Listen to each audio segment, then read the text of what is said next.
And welcome to our very first Monday Motivator. Thank you for joining us. Today we're going to be talking about building credibility and depth.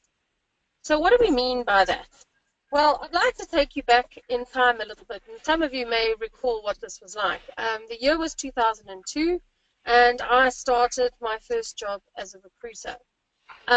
Recruitment was really about doing whatever the client needed you to do. And in fact, my manager at the time had said to me that a great recruiter is one who has a good general knowledge, a veneer across the top of the ability to go and take any order, even if the client was asking for a rocket scientist with NASA experience, and then the ability to go back and try and figure out what on earth they'd asked you for and to deliver the CVs. Our office was really driven by our database, which in fact were masses of filing cabinets that took up probably half the space in the office, especially as the agency I worked for had been around for nearly 30 years at that time. Our desks looked like this, piles and piles of paper, which we pushed from one side to the other. We also had a situation where we were using predominantly the classified section of the job pages in order to advertise our positions and to recruit people. Very much a reactive recruitment model in that we waited to get a job order from a client and then placed an ad, collected the responses typically on a Monday and a Wednesday. Those of you in the space at that time will remember the workplace going out on a Monday morning and on a Wednesday afternoon, and perhaps even if you used the Sunday papers. We didn't have email really. It kind of came in the following year, but even then most businesses had a single email address which they used for the company, typically owned and managed by the owner of the business as opposed to the consultants. We used to fax everything over, or better yet, go and see our customers and talk to them about the candidates that we wanted them to think about. Now, I think, in fact, it was good because we got to sit in front of a client, discuss the CVs and the candidates, and get interviews in advance. And I know at the moment one of the primary frustrations for recruitment agents is that now we work over what I call evil mail or email. We don't get all of the information that we need often, with clients citing too busy to give anything more than the job spec, and we send off CVs in a hurry as per the client's timeline, only for them not to bother coming back to us for ages and ages and ages. So where are we now? Well, I'd like to challenge and say that recruitment was easy back then, because now we're actually competing in a much bigger marketplace, including with our clients. And I think this makes our lives that much more difficult, because where in the past clients had budget availability and it really was a time issue that they didn't want to deal with, now they're arguing that our costs are too high or our fees are too high, and that they have access to the same kind of tools that we do. And yes, they do. So what is the difference, and how do we keep them interested in paying our fees and working with us? Well, actions speak louder than words. But what we do know is that words sometimes get all the attention. And so we need to make sure that we have a fine balance between how we market ourselves as recruiters and recruitment businesses, ensuring that we really put forward our areas of expertise, what the values are that companies can get in working with us. But most importantly, we can't sit on our laurels and have this great brand and marketing and then not deliver. Because ultimately, as recruiters, we are always going to be measured on our delivery. We're only as good as the last job that we placed, or arguably we're only as good as the last job we didn't place. So make sure that when you're working with customers, you're working on jobs that you're confident you can fill, rather than just whatever's going to fill up your pipeline and make your boss happy looking at it. Don't talk and you need to act. Don't say, just show. Don't promise, just prove. Now, I had the absolute pleasure of attending the World Employment Conference in London in 2012 and hearing Dr. Linda Grattan speak on the shift.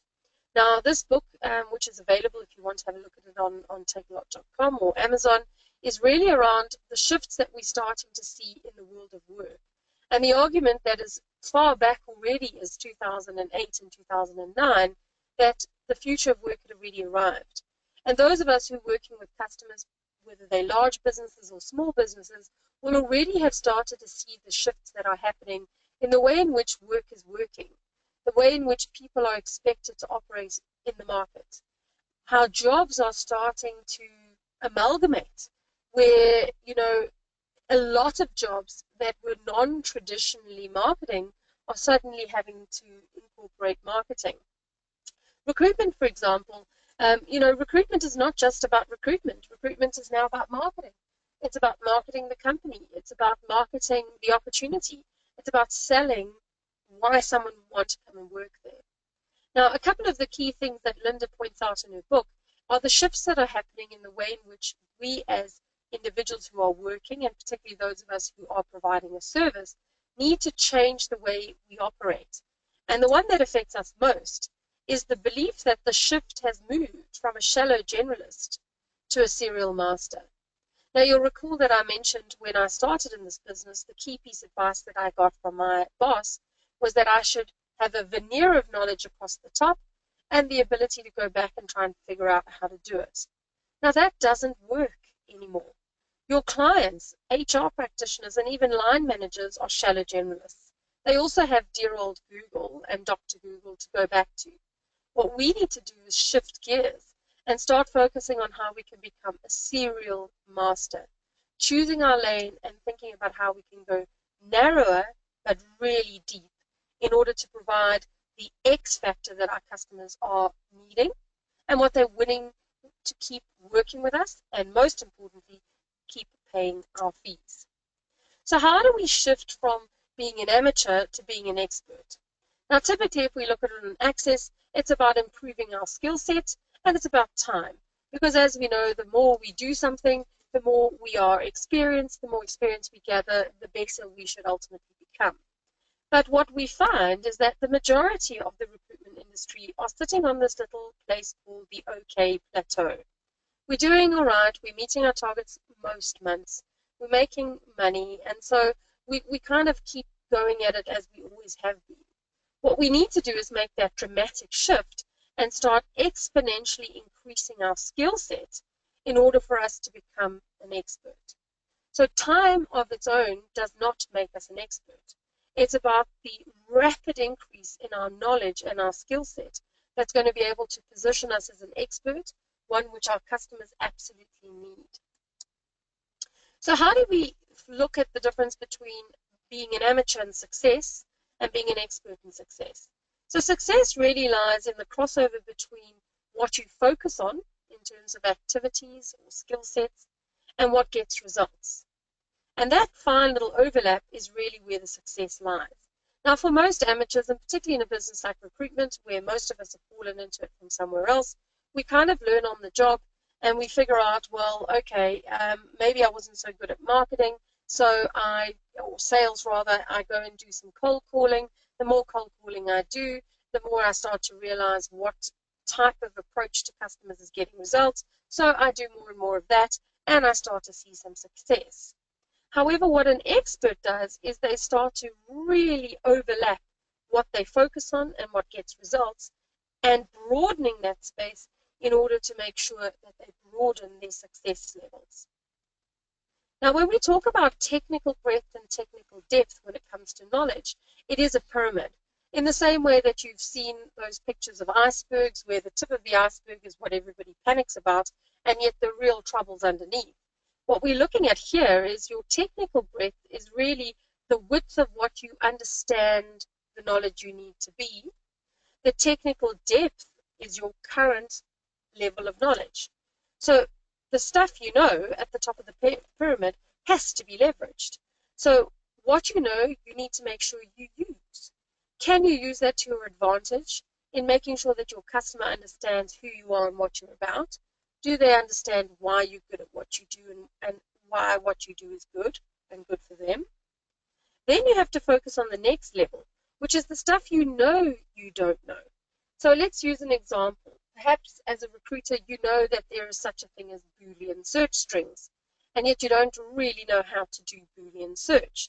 That would fall into the second layer of stuff you know you don't know. The opportunity here is that you need to focus on learning that stuff. So you know it's there, you know you should know it in order to be technically sound. You need to then have a plan of how I'm going to increase my skills and learn the stuff I know I should know. But the biggest opportunity lies in the stuff you don't know you don't know. And that requires a conscious effort in discovery. So it's about really determining who you are, what market you play in, where the opportunities lie, and what you need to do in order to make sure that you can work at a broader technical depth. Because if we then look at getting into the space of stuff you don't know, and shifting it into stuff you know, you're then in a position to start learning it.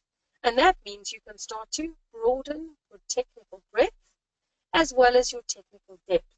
And that's definitely the way in which you're going to improve the value that you can bring and the credibility that you have when you're talking to customers, both new and existing. So let's just look at a couple of practical tips as we head rapidly towards the close of this very short Monday Motivator. The first is around how do you leverage your credibility? And what we first need to do is understand what is credibility. Credibility is predominantly made up of one's character. Who are you? What are you about? And what are the two most important things? Integrity and intent. Integrity is what we do, doing the right thing, even when no one's looking. And intent is what we mean to do and working at it with a purpose. The second element of credibility is competence, our ability. And there we're looking at our capabilities as well as the results that we achieve. The two most important ones that your customers and your candidates are going to measure you by will be your integrity. Do you keep your word? Are you true to what you said you would do? Are you honest? Are you ethical? And then, of course, the results, because as the saying goes, the proof is in the pudding. So you say that you're an ethical recruiter. You tell me that you want to fill my vacancies. You have good intent. You seem to have capability in that you have skills and experience. But ultimately, your credibility is going to come down to whether you can deliver on your promises. So there we need to make sure that from an integrity point of view, is we keep doing the right thing even when no one's looking. That people with good intentions make promises, but people with good character keep them. And consistency is key. Consistency is a message that you will hear me speak of many times over the next few months, and I hope that you will join us as we go forward in the Direct to Desk series, is about how you keep doing the right things the right way most often in order to make more placements more often. The second thing in order to leverage is you need to think about finding your recruitment niche. So if you haven't already done so, this is a very important exercise that I would like to challenge you to look at over the next week or two. Let's look at first what is a niche. So a niche is a small market segment, and it's about providing a focused product or service to a specific set of customers. Now, if we look in recruitment, we can look at a range of niches. The first would be to look at an industry specialization. So, for example, pharmaceutical, banking, automotive. Those have merit because what that means is I get to really understand an industry from top to bottom. And I could potentially then, even as a specialist recruiter, recruit all kinds of positions within that niche. So from the CEO of a shipping company right down to a shipping clerk, because I have an understanding of the environment that those individuals work in, the terminology that they use, and the skills and knowledge that they see as valuable. The danger, of course, in an industry specialization is that if you are so focused into a single industry and the industry has a wobble or starts going backwards, your whole business is at risk. And I think specifically of a client of mine who a couple of years ago, just when the financial crunch happened globally, had all her eggs in the automotive basket when the automotive sector went down. And of course, it's recovered subsequently. But at that time, it went down, regressed in the amount of jobs that they were looking for. Her whole business went down too. The second, which is probably the safest, if I can use that descriptor, is a specialist skill. So there we want to look at cross-sector valuable skills, things like finance, IT, engineering, secretarial. What we're looking for here is our ability to become niched in understanding everything there is to know about finance, and the ability then to provide financial experts, financial specialists, from the bottom right up to the top in terms of the financial hierarchy in any kind of business and in any kind of industry. Of course, you also have the opportunity to go highly specialist, which is there where you might go into mining engineers or into Java programmers. Again, that is a risk that you would take, but you would need to determine, is there a market big enough that would support a highly specialist skill strategy? Now, as far back as 2013, the Staffing Industry Analyst magazine revealed that the best strategic tactical decisions that were being made by staffing companies were staying focused in a segment or niche. And we see that even in the South African market. When I talk to corporate clients around which recruiters they're still working with, even those corporate clients that have large internal recruitment divisions, they're working with specialists. And that's because they realize and appreciate that their internal talent acquisition specialists are in fact just generalist recruiters.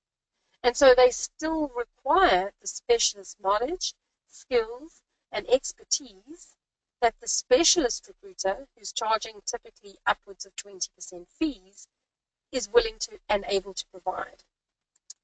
So what are the benefits of working a niche? Well, they're multiple. In addition to obviously increasing your opportunity to gain business with clients, it's about targeted sales and marketing efforts, which means I'm not trying to be everything to everyone.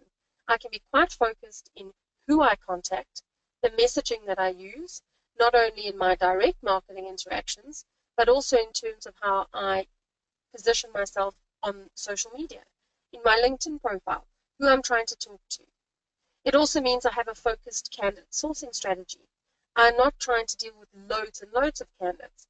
Rather, I want fewer quality applications where I can not only deal with those candidates when I have an active recruitment cycle, but more importantly, I can start to develop long-term relationships with them, developing a talent community as opposed to a database, which I can tap into. Again, making me a proactive recruiter where companies can phone me and I don't have to take a brief to go and write an ad to get some applications.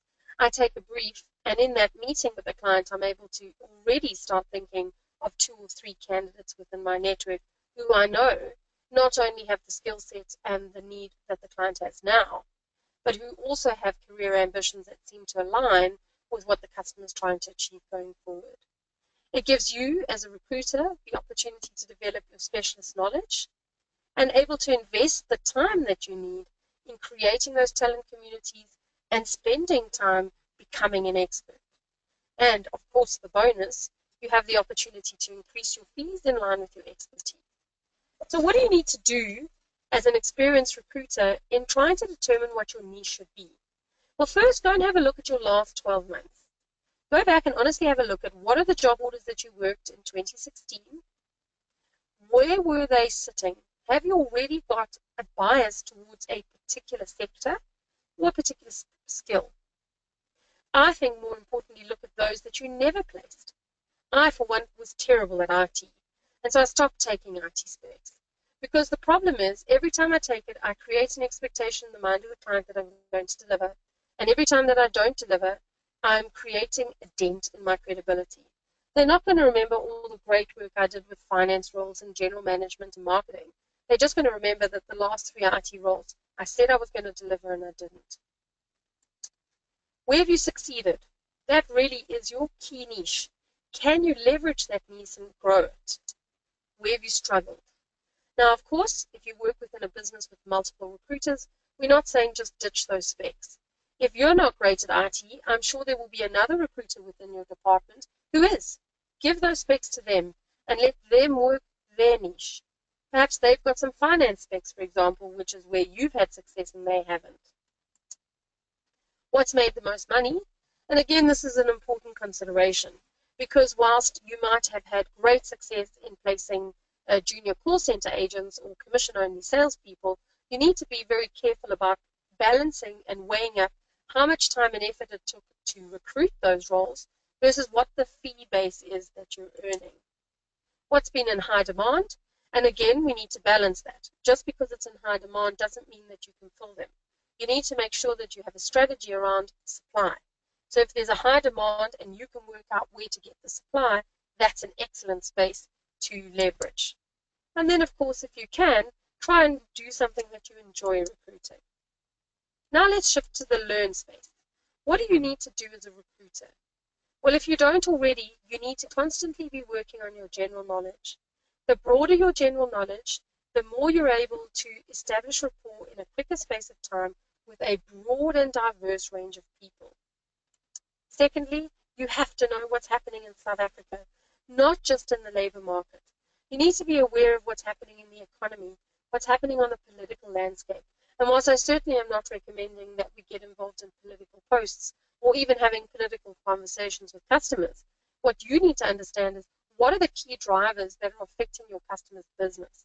Because those are going to be things that are going to impact their decision around recruitment, who they recruit, whether they recruit them permanently, temporarily on contracts, what their demographic is that they're focusing on. Once you've determined your niche, you need to make sure that you're up to date with what's happening in that industry. What is the news? What are the terminologies? What's the lingo, the latest tech? The best way to do this is to get yourself onto newsletters and online spaces where you can get information your client's getting. And of course, you need to focus on your recruitment expertise, growing your ability in terms of your skills. So whether that's, as we talked about, learning Boolean search, how to talent map, better negotiation around fees, more effective writing skills, because increasingly we're presenting people on paper, as well as presentation abilities, you need to work on those. Read, follow the news, subscribe to journals, participate in industry forums, attend conferences and seminars, particularly industry ones. It's not only a great way to increase the depth and breadth of your knowledge in your space, but it's a perfect opportunity to meet prospective clients and candidates. On the discover side, you've got to start digging deep. And here you need to get deliberate, get inspired, and get going. So set yourself some SMART goals for 2017. They need to be specific, they need to be measurable, attainable, realistic, and of course have a time-bound element. You need to think about, if you haven't already, determining your niche. Find some inspiration. Go and have a look. Who are some gurus in your space, in the niche space? Follow them. Learn from them. Perhaps it's not even somebody in our industry. Maybe you're inspired by success of someone like Richard Branson or Gil Ovid, to use a South African example. You want to be able to keep inspired, keep motivated, and keep learning. Identify your key information sources for your industry and your niche, and make sure that you're following them and you're making time consciously in your diary to increase your knowledge by reading. Develop talent communities and not databases. And that means you need to have a strategy around how you can manage the number of candidates coming into your community and have regular interaction with them. You want to develop relationships, particularly in a specialist skill space, where those candidates do not feel the need to have to go and register with every other agency and client. You want them to feel that you are representing them as much as you're representing your customer. And you are going to increase the likelihood of having exclusive relationships with candidates. Grow your knowledge. Read, read, read.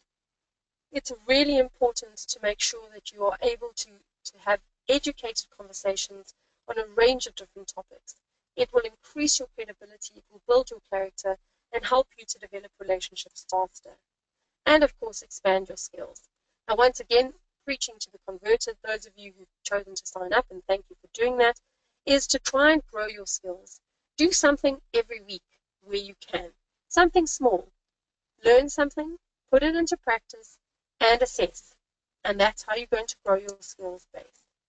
So I would like you to go into this week challenging yourself. As Christopher C. Reeve says, you either decide to stay in the shallow end of the pool, or you can go out into the ocean. So remember that you need to push yourself, because no one else is going to do it for you.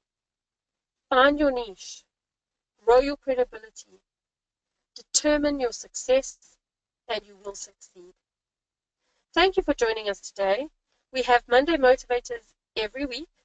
We have our Ask Natalie, which will be next week, Monday, at the same time. So if you have any burning questions, not necessarily of today's presentation, but anything about recruitment that's bugging you at the moment, please send an email to asknatalie@talent360.co.za, and I'd love to tackle them next week.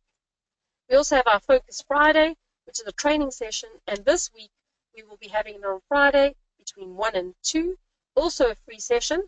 We're tackling organization strategies for recruiters, so please do join us if you haven't already registered. Get your teams to register as well. All be practical tools and tips on how to make the most of your desk and get more success. And for those of you who are managers or owners of businesses, we have our Masterful Managing series, and in fact, it will be tomorrow morning between 8 and 9, and we'll be tackling recruitment trends. Thank you, and have a wonderful week.